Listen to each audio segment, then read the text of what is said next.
বাংলাদেশ জ্বলছে, শুধু দেশটা জ্বলছে না, জ্বলে যাচ্ছে বিভিন্ন মানুষের জীবনগুলো। আজ বাংলাদেশে হিন্দুরা অসুরক্ষিত। আজ নারী পুরুষ নির্বিশেষে সবাই ওখানে ভীত। আজ কেন এরকম ঘটছে, এর পেছনে কি রাজনৈতিক মতাদর্শ রয়েছে, সেটি আজকের আলোচনার বিষয় নয়।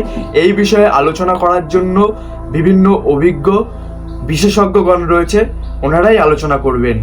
হাজারো মানুষের প্রশ্ন হচ্ছে, ভগবান কোথায়? ভগবান যদি থেকেই থাকেন তবে কেন ভক্তদের রক্ষা করছেন না? কেন উনি দেখা দিচ্ছেন না? সবাই এই নিয়ে ব্যঙ্গ বিদ্রুপ করছেন, বিশেষ করে অন্য ধর্মের মানুষগণ। অন্ধটা ভগবান নন, অন্ধটা হচ্ছেন প্রশ্নকর্তারা। অন্ধ তারা যারা চোখে দৃষ্টি থাকতেও শাস্ত্র খুলে দেখেন না। এটি কলিযুগ চলছে।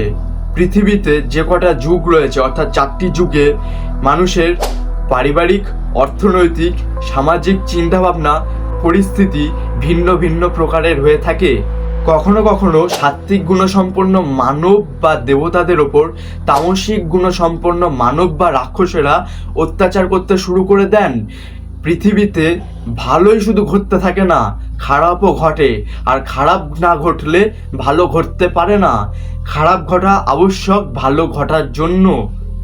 ইতিহাস তুলে দেখুন, মনে পড়ে অসুরদের করা দেবতাদের প্রতি সেই অত্যাচার? মনে পড়ে হিরণ্যকশিপুর করা ভক্তের প্রতি সেই অত্যাচার? মনে পড়ে রাবণের করা সেই ব্যবহারগুলো? ভগবান সব কিছু দেখছেন, কিন্তু ভগবান সর্বদা আমাদেরকে রক্ষা করার জন্য নিজে উপস্থিত হবেন না।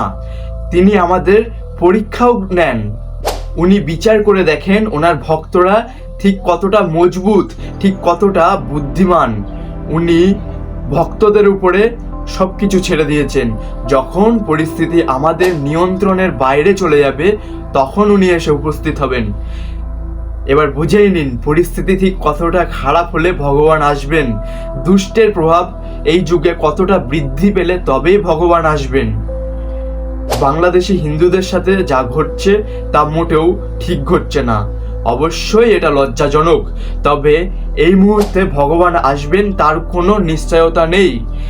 বাংলাদেশি হিন্দুদের মধ্যে একতাকে আরো বেশি দৃঢ় করতে হবে। বিক্ষিপ্তভাবে যুদ্ধ জয় সম্ভব নয়।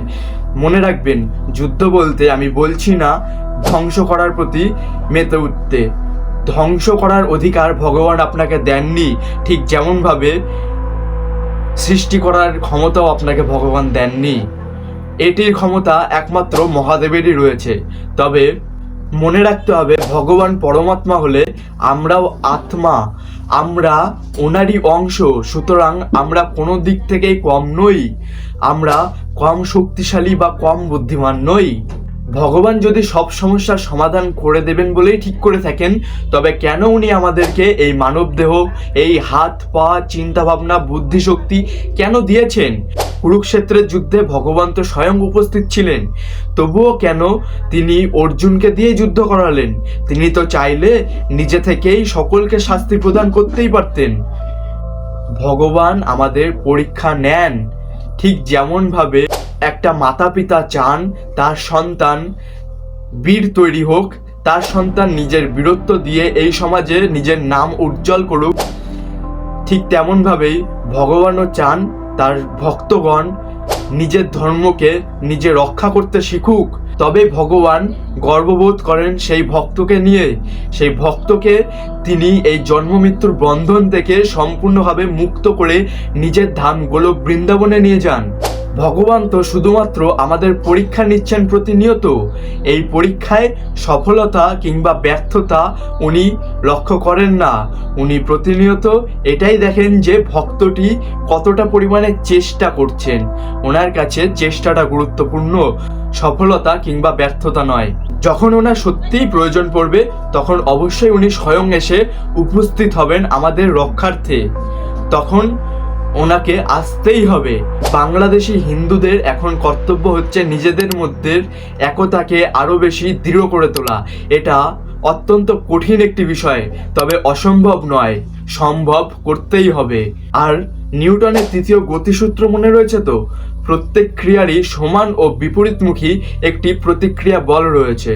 লুঙ্গি ম্যানদের উদ্দেশ্যে একটাই কথা বলবো, আপনারা যে কর্মগুলো করছেন এই কর্মগুলোরই একটি প্রতিক্রিয়া বল রয়েছে, সেটা আজ নয় কাল নয় পরশু আপনাকে ভুগতে তো হবেই।